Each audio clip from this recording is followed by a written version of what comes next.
ಕೆಡಿಕೋಟೆ ಗ್ರಾಮದ ಸಾಮಾಜಿಕ ಬಹಿಷ್ಕಾರ ಸಂತ್ರಸ್ತರಿಗೆ ಆಹಾರ ಕಿಟ್ ವಿತರಣೆ. ಚಳ್ಳಕೆರೆ ತಾಲೂಕಿನ ಮೊಳಕಾಲ್ಮೂರು ವಿಧಾನಸಭಾ ಕ್ಷೇತ್ರ ವ್ಯಾಪ್ತಿಯ ಕೆಡಿಕೋಟೆ ಗ್ರಾಮದಲ್ಲಿ ದೌರ್ಜನ್ಯ ಪ್ರಕರಣಕ್ಕೆ ಒಳಗಾಗಿ ಸಾಮಾಜಿಕ ಬಹಿಷ್ಕಾರಕ್ಕೆ ಒಳಗಾಗಿರುವ ಮಾದಿಗ ಸಮುದಾಯದ ಕುಟುಂಬಗಳಿಗೆ ಕರ್ನಾಟಕ ದಲಿತ ಸಂಘರ್ಷ ಸಮಿತಿ ವತಿಯಿಂದ ಆಹಾರ ಕಿಟ್ಗಳನ್ನು ವಿತರಿಸಲಾಯಿತು.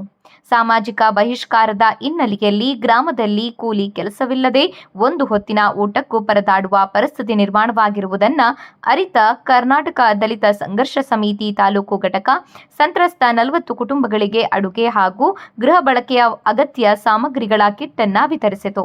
ಈ ಸಂದರ್ಭದಲ್ಲಿ ಕರ್ನಾಟಕ ದಲಿತ ಸಂಘರ್ಷ ಸಮಿತಿ ತಾಲೂಕು ಸಂಚಾಲಕರಾದ ಟಿ ವಿಜಯಕುಮಾರ್, ಸಂಘಟನಾ ಸಂಚಾಲಕರಾದ ಹೊನ್ನೂರ ಸ್ವಾಮಿ, ಪಾಲಾಕ್ಷ, ರೇಣುಕಾಪುರದ ಅಶೋಕ್ ಹಾಗೂ ಸೋಮಶೇಖರ್, ತಾಲೂಕು ಸಮಾಜ ಕಲ್ಯಾಣ ಇಲಾಖೆ ಅಧಿಕಾರಿಗಳಾದ ದೇವ್ಲಾ ನಾಯಕ್ ಸೇರಿದಂತೆ ಮತ್ತಿತರರು ಉಪಸ್ಥಿತರಿದ್ದರು.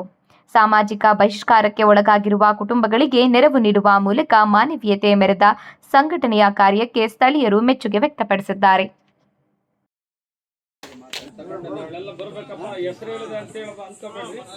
ನಿಮ್ಮೆಲ್ಲರೂ ಹೆಸರುಗಳು ನನಗೆ ಪರಿಚಯ ಇಲ್ದಿರೋದ್ರಿಂದ ಹೇಳಕ್ಕಾಗಲ್ಲ. ದಯವಿಟ್ಟು ಎಲ್ಲರೂ ನಾಳೆ ಬನ್ನಿ, ನಿಮಗೆ ಏನದ ಕೆಲಸ ಎಲ್ಲ ಮಾಡ್ಕೊಡ್ತೀವಿ. ಆಯ್ತಾ? ಆಗ್ಬೋದಾ? ನೀವು ಯಾರು ಒಂದೇ ನೋಡ್ರಿ, ನೀವು ಯಾರು ಕೂಡ ನಮಗೆ ಒಂದು ನಯ ಪೈಸನ್ನು ಕೊಡಬಾರ್ದು. ಅರ್ಥ ಆಯ್ತಾ? ನಾನು ಹೇಳಿದ ಅರ್ಥ ಆಯ್ತಾ? ಕೊಡಬಾರ್ದು. ನಮಗೆ ನಾವೇ ಊಟ ಮಾಡ್ಕೊಂಡು ನಿಮ್ಮ ಕೆಲಸ ಮಾಡಬೇಕು. ಅದು ನಮ್ಮ ಧ್ಯೇಯ. ಅದು ನೀವು ಏನು ನಮಗೆ ಒಂದು ನಯ ಪೈಸಾ ಖರ್ಚು ಮಾಡಬಾರ್ದು. ಮಾಡಿಸೋದು ಇಲ್ಲ. ದಯವಿಟ್ಟು ಅರ್ಥ ಆಯ್ತಾ? ಮಾಡಬಾರ್ದು. ನಾವು ಪ್ರಾಮಾಣಿಕ ಕೆಲಸ ಮಾಡ್ತೀವಿ. ನೀವು ಅಷ್ಟೇ ಇದ್ರಾಗಿರಿ, ನಮಗೆ ಆಗ್ಬೋದು.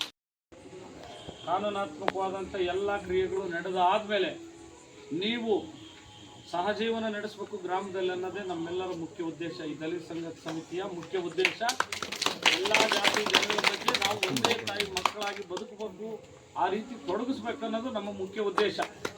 ನಾವು ಯಾರನ್ನ ಭಾಗ ಮಾಡಿ ಬದುಕೋದಕ್ಕೆ ನಮ್ಮ ಸಂಘಟನೆ ಯಾವತ್ತೂ ಪ್ರಯತ್ನ ಮಾಡಿಲ್ಲ.